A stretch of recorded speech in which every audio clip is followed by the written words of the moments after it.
सर्वप्रथम सम्पूर्णलाई विनय थारू युट्युब च्यानलमा स्वागत छ। म सन्चै छु, तपाईहरु पनि सन्चै हुनुहुन्छ होला।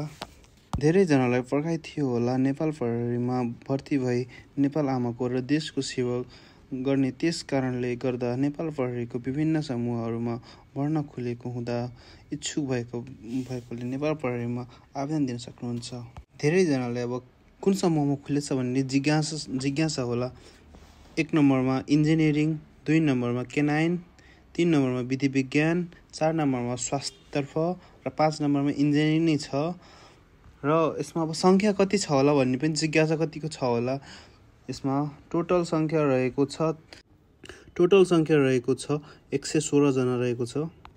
इन्जिनियरिङ तर्फमा खुल्लामा 4 जनाको छ भने आजामा 1 जनाको र दलितमा 1 जना गरी जम्मा 6 जनाको फर्म खुलेको छ। केनाइन तर्फ खुल्लामा 1 जनाको, महिला 1 जना गरी 2 जना संख्या र विधि विज्ञान तर्फ 2 जनाको, खुल्लामा 2 जना, महिला तर्फ 1 जना गरी 3 जनाको फर्म खुलेको छ। र स्वास्थ्य तर्फ खुल्लामा 16 जना, यो अमर प्रहरी तथा सशस्त्र तर्फ 1 जना र महिला तर्फ 3 जना, आदिवासी जनजाति तर्फ 4 जना, मधेसीमा 3 जना, दलितमा 2 जना गरी 29 जना संख्यामा फर्म खुलेको छ।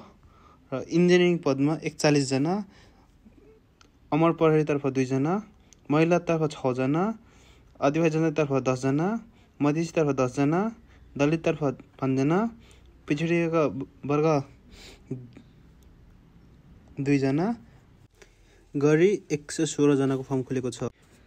दरखास्त फारम दर्ता मिति 2081 साल 1 महिना 7 गतेदेखि 2081 साल 2 महिना 12 गतेसम्म।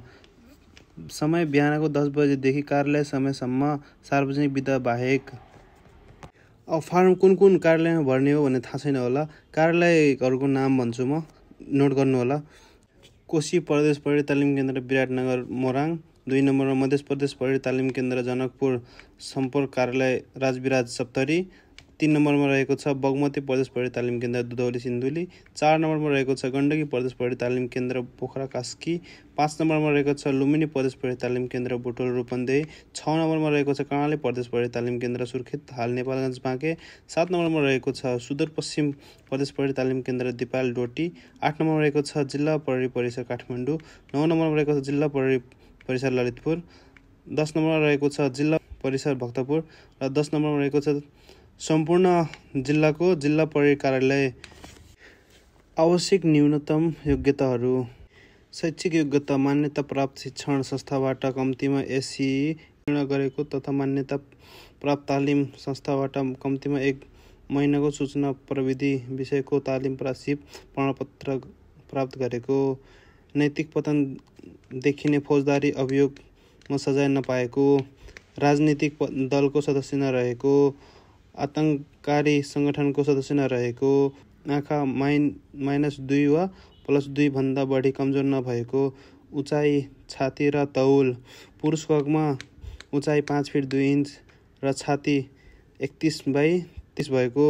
तौल कम्तीमा नि 50 केजी भएको। महिलाको हकमा उचाइ 5 फिट र तौल 42 केजी भएको।